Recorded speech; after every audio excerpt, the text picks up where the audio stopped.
I gotta wait. How long I gotta wait for a press record? Go. Welcome to the shed, where Miss Dreme always has a story. I'm Dreme, a black woman with many beautiful interconnecting identities. A few I will name at this moment as we get started on this podcast journey together. A Bostonian, born and raised in the inner city, Dorchester and Roxbury neighborhoods, to a teenage single mother who has my whole heart. An educator, I've been working with youth and children since my teenage years, and formally, I have been teaching almost a decade now. That's wild to think about.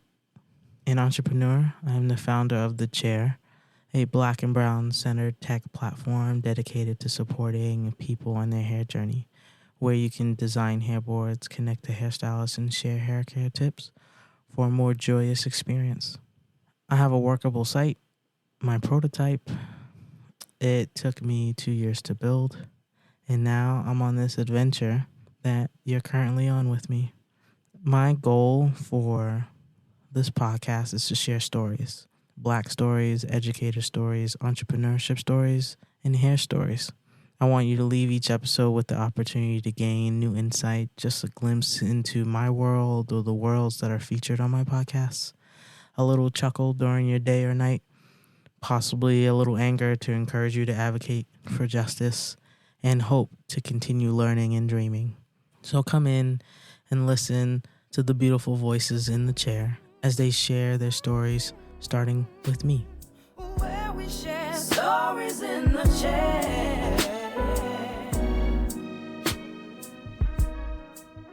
In my student teaching year at UCLA, where I attended for my master's in the teacher education program, you had to spend half the year in an upper grade. So I was put in a 5th grade classroom, and then you had to spend the second half in the opposite. So I was put in a 1st grade classroom. In my 1st grade classroom, my lead teacher, his name was Mr. Brandon Choi. Shout out to Mr. Choi. Mr. Choi was an Asian man, and to this day, I can still count on 2 hands the number of male teachers, especially on one hand, male teachers of color that I've met who've taught elementary. So I had a really interesting experience having a lead teacher who identified as a man and how he taught. And one of the biggest lessons I ever learned from Mr. Choi was that even though you're a teacher, your classroom is a teacher as well. He had his routines down to a T, that when those routines were taught, he spoke less, that every placement of pencils, books, desk had reasons, help with the flow of the class. When anything would shift or move, the kids would follow. It was a beautiful dance that I had the opportunity to witness. And at the same time, I was learning the type of teacher I wanted to be. I wanted to be a teacher. He never raised his voice. His voice was always the same tone, but he wasn't as affectionate. And I was like, no, I think I'm a more affectionate teacher. He did not necessarily talk about his identity with the kids. And it was something that I didn't think about until my sister came to visit me. My sister, I have a younger sister, and she is significantly lighter than I am. I am on the darker chocolate side. My mother calls me her dark chocolate M&M or her Hershey's Kiss. I am darker than my mother, and I am darker than my sister.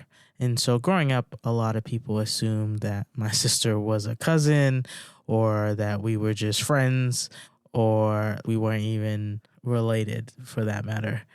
But a lot of my cousins look like my sister, are very light in tone and skin tone.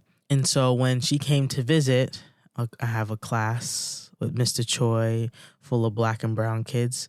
My black kids were interested in our skin tone difference. It became topic of conversation with my Black kids, my Hispanic kids, as we were coloring, because they were trying to figure out how would they color themselves. There was this one little Black girl. She was as dark as me, and she would wear little cat ears made out of tinsel every day. And she said, "Miss Dreme, I don't want to color myself the brown color because it's not beautiful." Where we share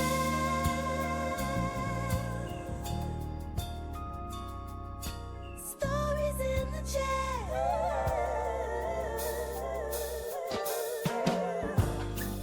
Look, it's my commercial. We will be right back. It's more than just a bad hair day. It's a journey.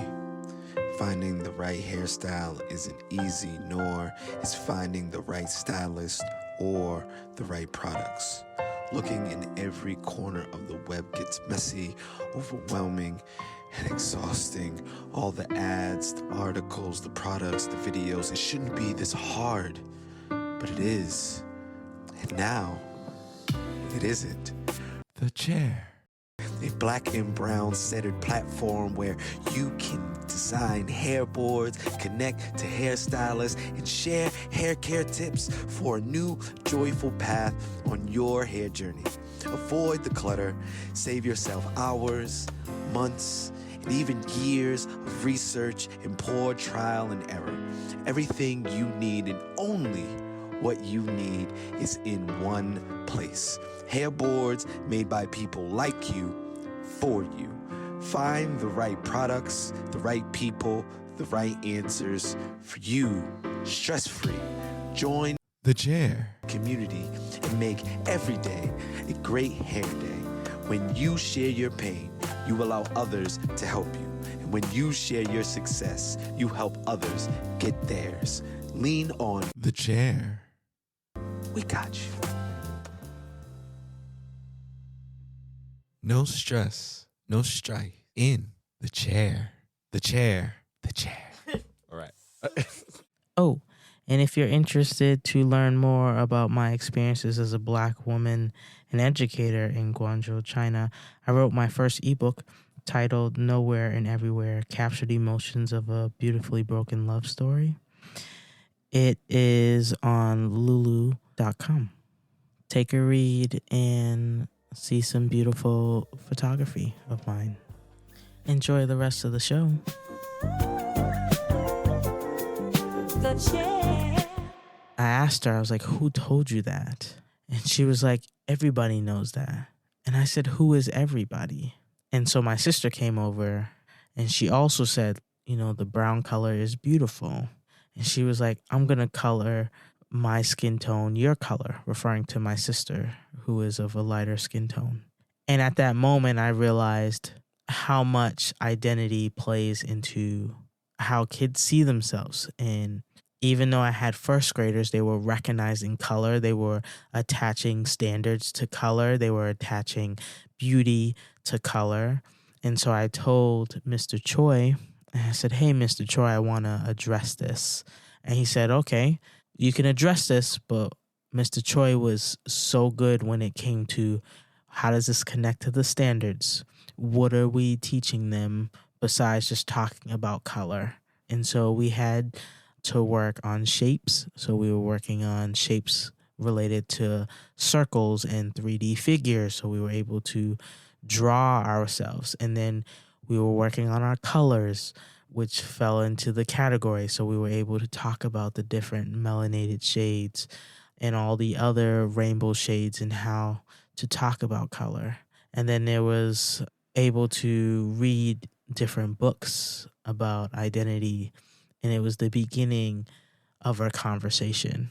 And I will always thank Mr. Choi for allowing me the opportunity to figure out how to talk about identity to first graders in a way that they understood by doing it through colors and still hitting standards. And I think a lot about that because after that, I started becoming more intentional about how I was viewing myself in the classroom. I wore my afro because it was just the hairstyle of the day. And then I decided to wear it more often for my little black girl, for my little black boys, to know that this is not something to be ashamed of, that I became more intentional talking about, oh, your skin is beautiful. And I did it to all my kids, not just my darker skinned kids. I did it to all of them so they started to recognize their beauty. Because then the following week, one of my little Hispanic girls said that she didn't think her hair was beautiful. And she had long, thick, curly black hair. And she goes, well, everybody else's hair is short. And so this conversation was never ending. So my entire time, I was able to really spend time thinking about, how do we talk about identity to first graders? How do we talk about color to first graders? How do we talk about self-love to begin to plant the seeds for our kids? And I will always thank Mr. Choi for presenting the opportunity to not only learn how the classroom can be a teacher with you, and also talk about how you can hit standards and still talk about identity. Thank you, Mr. Choi. Welcome to the chair, where Miss Dreme always has a story. Thank you for listening to an episode of The Chair. I, of course, would love your continued support. Let me know what you think of this episode by doing all the things. Subscribe, comment, and come back next week, every week. Enjoy the rest of your beautiful day. Or if you are like me, enjoy that moonlight and that one star under all your city lights. Love you. Talk to you later. The chair. How long I gotta wait for a press record? Go. We support her. Shit. Do your... Welcome to the chair, where Miss Dreme always has a story.